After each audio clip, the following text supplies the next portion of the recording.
നമസ്കാരം. ചാമ്പ്യൻസ് ട്രോഫിയുടെ ആദ്യ മത്സരത്തിന് ഇന്ത്യ തയ്യാറെടുക്കുമ്പോൾ ഇന്ത്യക്ക് സമ്മർദ്ദങ്ങളില്ല എന്ന് ചുരുക്കി പറയാൻ പറ്റില്ല.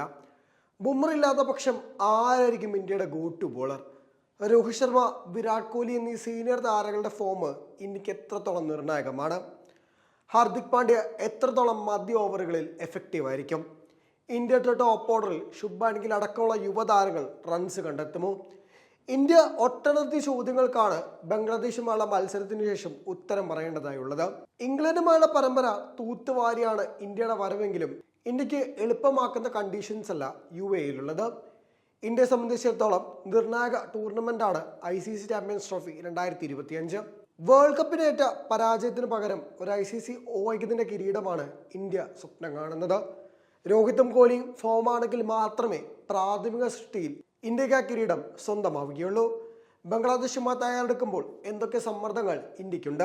അതൊക്കെ എങ്ങനെ നേരിടാം പരിശോധിക്കാം. ഓപ്പണർമാരായ രോഹിത് ശർമ്മയും ശുഭ്മാൻ ഗില്ലുമാണ് ഇന്ത്യക്കുള്ളത്. ഇക്കാര്യത്തിൽ മാറ്റം കാര്യമായി ഉണ്ടാകാനുള്ള സാധ്യതയുമില്ല. രോഹിത് നായകനും ഗില്ല് വൈസ് ക്യാപ്റ്റനുമാണ്. ഇംഗ്ലണ്ടിനെതിരെ അവസാന ഏകദിന പരമ്പരയിലും ഈ കൂട്ടുകെട്ട് മികച്ച പ്രകടനമാണ് നടത്തിയത്. ഇന്ത്യയുടെ ഓപ്പണിംഗ് കൂട്ടുകെട്ടിൽ രോഹിത് ശർമ്മയും ഗില്ലും നടത്തുന്ന പ്രകടനം വളരെ നിർണായകമാണ്. 3-ാം നമ്പറിൽ വിരാട് കോഹ്ലി ഉണ്ടാകും. ഇംഗ്ലണ്ടിനെതിരെ ഏകദിന പരമ്പരയിൽ അർദ്ധ സെഞ്ചുറിയോടുകൂടെ ഫോം വീണ്ടെടുക്കാൻ കോഹ്ലിക്ക് സാധിച്ചു. പാകിസ്ഥാനെതിരെ മത്സരവും കോഹ്ലിയുടെ പ്രകടനം ഇന്ത്യക്ക് നിർണായകമാണ്. ICC ടൂർണമെന്റിൽ കോഹ്ലിയുടെ പ്രകടനങ്ങളെല്ലാം ഗംഭീരമാണെന്നുള്ളതും എടുത്തു പറയേണ്ടതാണ്. ഇന്ത്യയുടെ മധ്യനിരയിലെ ശ്രേയസിന്റെ മടങ്ങിവരവ് ടീമിന്റെ പ്രകടനത്തിൽ ആത്മവിശ്വാസം ഉയർത്തിയിട്ടുണ്ട്. ശ്രേയസിന്റെ പ്രകടനം ഇന്ത്യക്ക് വളരെയധികം നിർണായകമാണ്. 5-ാം നമ്പറിൽ ഇന്ത്യ അക്ഷർ പട്ടേലിനെ കളിപ്പിച്ചേക്കും. മധ്യനിരയിൽ ഇടത് വലത് കൂട്ടുകെട്ട് നിലനിർത്താൻ അക്ഷർ പട്ടേലിനെ ഇന്ത്യ നേരത്തെ ഇറക്കാനാണ് സാധ്യത. ഇംഗ്ലണ്ടിനെതിരെ 5-ാം നമ്പറിൽ ശോഭിക്കാൻ അക്ഷർ പട്ടേലിന് സാധിച്ചു. 6-ാം നമ്പറിൽ രാഹുലാണ് ഇന്ത്യക്ക് കളിക്കുക. പിന്നീട് ഹാർദിക് പാണ്ഡ്യ, ജഡേജ എന്നിവരാണ് ഇന്ത്യക്ക് വേണ്ടി മത്സരത്തിന് ഫിനിഷർ ആക്കുക. ഇന്ത്യക്ക് ഇവരുടെ പ്രകടനമാണ് ഏറ്റവും നിർണായകമായത്. ഒരു കാലത്ത് ഇന്ത്യക്ക് ഏറ്റവും നിർണായകമായ പൊസിഷനുകളായിരുന്നു 5, 6, 7 ബാറ്റർമാർ.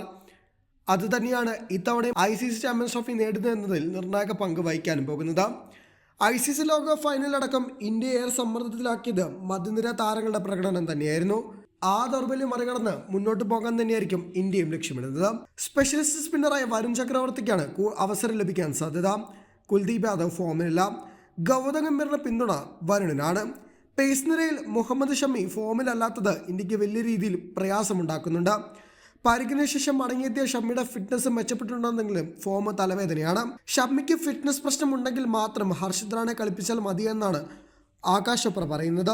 ഇടംകൈ പേസറായി അർഷ്ദീപ് ഉണ്ടാവണമെന്നും നിർദ്ദേശമുണ്ട്. ടീമിലെ താരങ്ങളുടെ പ്രകടനം തന്നെയാണ് ഇന്ത്യയെ സമ്മർദ്ദത്തിലാക്കുന്നത്. മികച്ച രീതിയിൽ പ്രകടനം പുറത്തെടുക്കാൻ സാധിച്ചാൽ ICC കിരീടം തന്നെയാണ് ഇന്ത്യ സ്വപ്നം കാണുന്നത്.